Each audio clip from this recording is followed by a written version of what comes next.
Hello, this is Handheld Shiki, and today I will be reviewing the Nintendo DSi.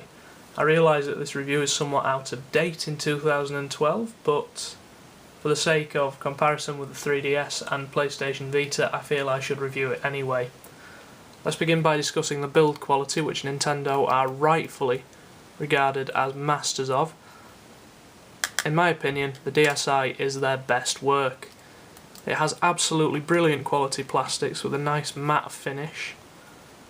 This is a Crystal Chronicles version imported from Japan, so it has this nice little logo on it here.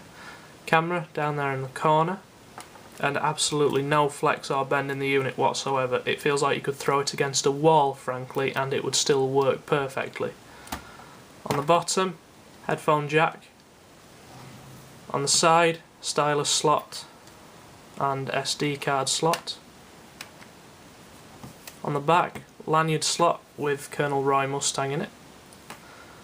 Game card slot, charging slot, L&R buttons, and on the other side, volume controls.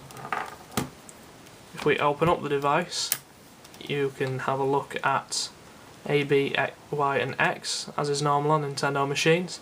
Start and select, power button down here, and a really nice, really comfortable D-pad.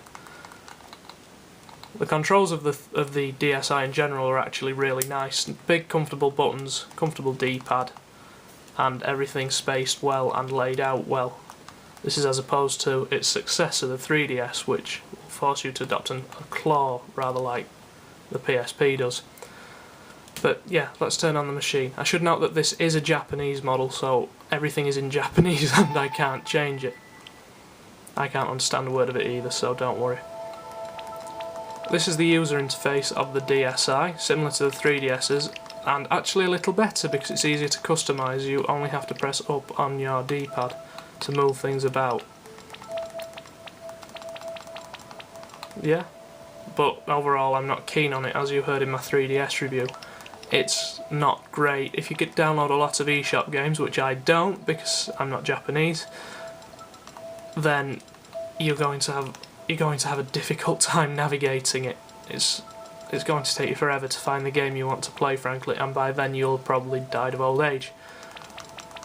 But yeah, that's the user interface, and needless to say, it's not brilliant. I can't actually discuss backwards compatibility on the DSi because it doesn't have any. It doesn't have a Game Boy Advance slot, so if you want to play Game Boy Advance games, then you'll either need a Game Boy Advance SP, or you'll need to buy a DS Lite or DS Fat, as it's so colloquially known.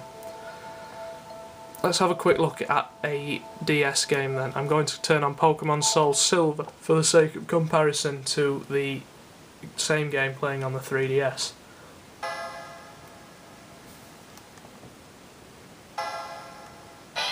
Soul Silver, in my opinion, is one of the best looking DSi games. It looks quite stunning. In fact, I actually think it looks better than its successor, Black and White, because everything's sharper. Graphics are more static in it, but they look sharper and crisper, which frankly I'd sooner have over slightly limited animations. You're in a battle, so we'll use tackle.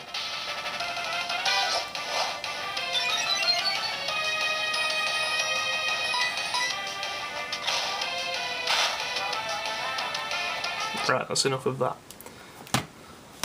As for game selection, I believe the past of the DSi speaks for itself. I have a lot of games for it myself. Hoshigami, which is a strategy RPG, Infinite Space, Room Factory. It's a great system for RPGs. It's got classics like Chrono Trigger and Dragon Quest on it. Remakes of old Dragon Quest as well, which are all really nice. It's an absolutely excellent machine in terms of its game selection. It's impeccable, really. There's something for everyone. The only thing it lacks is shooters, which you probably wouldn't want to play anyway since it doesn't have dual analog controls. It does have Metroid Prime Hunters, I suppose, but that game probably should have never existed in the first place. But yeah, other than that, the DSi is an excellent little machine. You won't regret buying one, and they're really cheap now. You can probably get one pre-owned and in excellent condition for about £50. New, they're not all that expensive either. They're very, very cheap. You can also get the DSi XL if you want a bigger, more sort of home console-y experience. But yeah, the DSi is an excellent machine. If you don't already own one, and frankly you should really, it's been out long enough, then you should probably go buy one, because if not you're missing out on a hell of a lot of games, and a hell of a lot of really quality games at that. If you can look past the Imagine Babies series by Ubisoft, then you're going to have a great time with your DSi. Thank you for listening to this review, and please check out some of my other videos.